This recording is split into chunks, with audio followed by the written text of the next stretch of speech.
Good morning.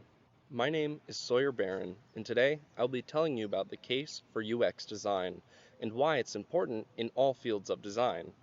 I would like to start by explaining what UX means. UX is an acronym that stands for User Experience Design. Now, user experience design is comprised of many different other types of design, such as concept design, prototyping, coding, manufacturing, marketing, research, problem solving, and then redesigning, repeating the process over and over and over again until you get the best possible product you can make. According to gooddesign.org, an Australian-based standard company for good designs, IP Australia estimates the contribution to Australia's GDP of design-related industries and workers was approximately $67.5 billion by 2018, or more than 3.5% of the entire GDP. That's equivalent to the size of the country's construction industry. As stated by gooddesign.org, sometimes clever designs can be detrimental to user experience. What makes this mistake more dangerous is that we designers love clever designs. They're tiny graphical wonders that bring a smile to our faces. Sadly, the majority of humans are not designers. Even sadder, not all clever designs are good designs, especially when they create accessibility, discoverability, or usability problems.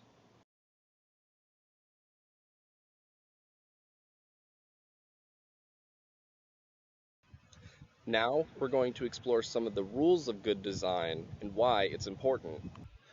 What makes a good design? Well, here's a list of some from the Interactive Design Foundation. 1. Is it innovative? 2. Does it make a product useful? 3. Is it aesthetic? 4. Does it make a product understandable? 5.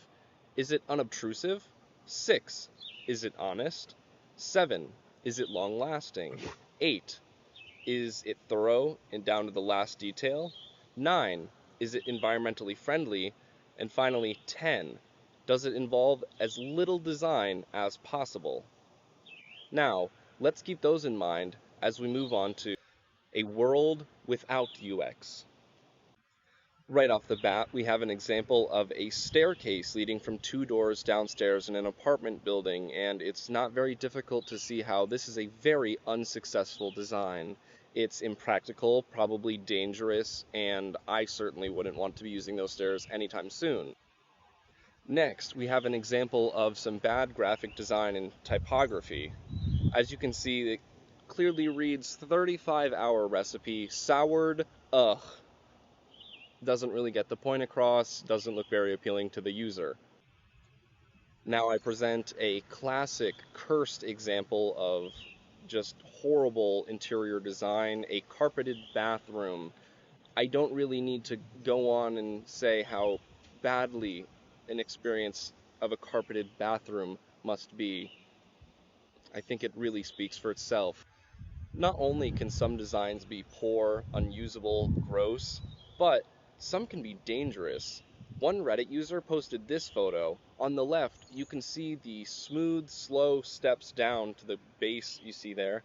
However, when viewed from the bottom, it's a slope that transforms into steps. They captioned the photo with, "This is how I broke my leg." With this example, somebody could be finding themselves with some legal trouble. As you can see, the bathroom identifier at the top on the ceiling is swapped from the respective rooms for male and female.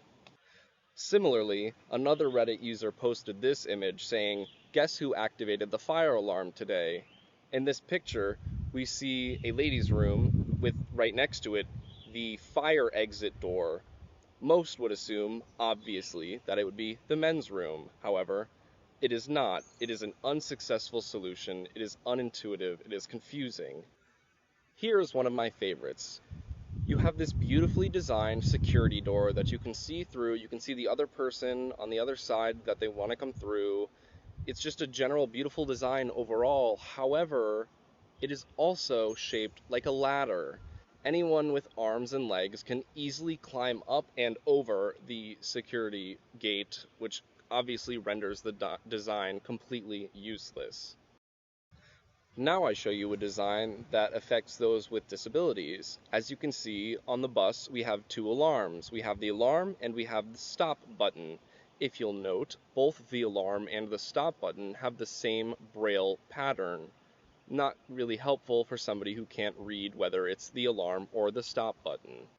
And finally, we have a prototype of a fire alarm box that would trap the user's hand so that no one could maliciously fake a fire alarm. As you could imagine, this would likely result in the person being trapped if there were a real fire until the firemen came and let them go. It's not very good user experience if you are about to burn in a fire.